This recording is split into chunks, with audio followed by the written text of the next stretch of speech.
Most frequently asked questions about psychological disorders. Are the psychological disorders completely treatable?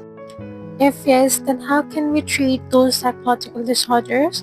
And blah blah blah. Today I would be providing you a very brief introduction of psychological disorders along with the treatment of these psychological disorders. So stay connected throughout the video so that we could have the most out of it. Psychological disorders are defined as a pattern of thoughts, feeling, or behavior that deviates from the norms and cause significant distress, impairment, or increased risk of harm to oneself and others. 4Ds, named as distress, deviance, and danger, could also be used to define it. As far as the very broad classification of psychological disorder is concerned, let me say that psychological disorders are broadly classified into two types. The one are psychotic disorders and the others are the non-psychotic disorders.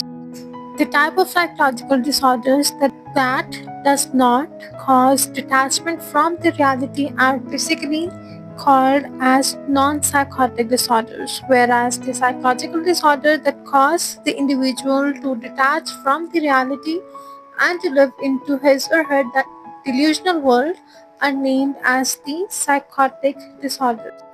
Here in this case, always remember that the psychotic disorders out of psychological disorders are always manageable but never treatable, whereas non-psychotic disorders are treatable and curable up to an extent.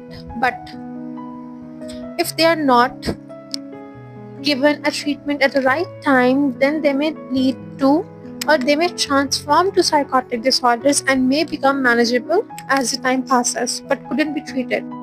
So, in case of psychological disorder, the time when you diagnose the disorder and to rush to the treatment of the disorder is one of the most crucial things that you can do to save yourself or the people that you love.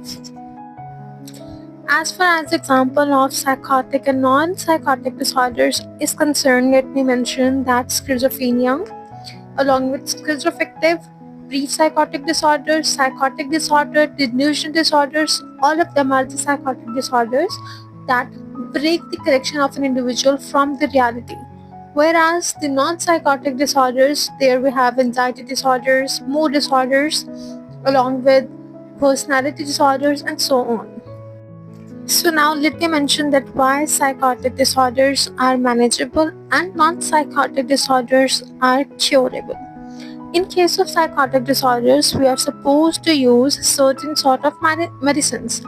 These medicines are responsible for the blockage of certain sort of hormones or neurotransmitter or for the release of certain sort of hormones or neurotransmitters. For example, at this moment, we would be providing them a stimulus using the medicines in order to release or block a certain sort of hormone or neurotransmitter so that the message could be transmitted properly.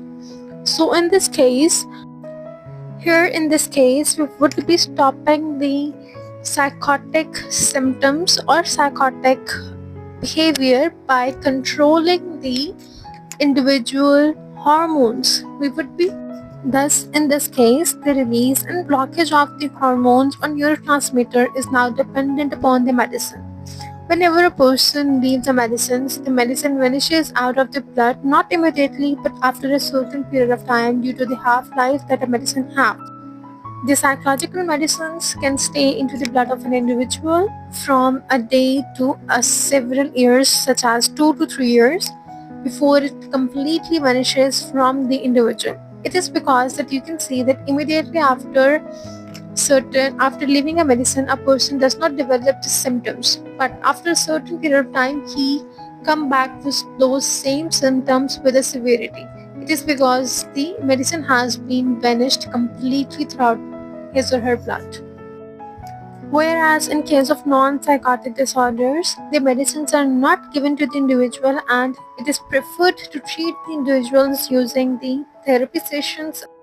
So thus, in this case, we can say that non-psychotic disorders are curable and could be cured or treated completely until and unless medicine has not been introduced to the individual, or maybe a very little dose of medicine has been introduced to the individual.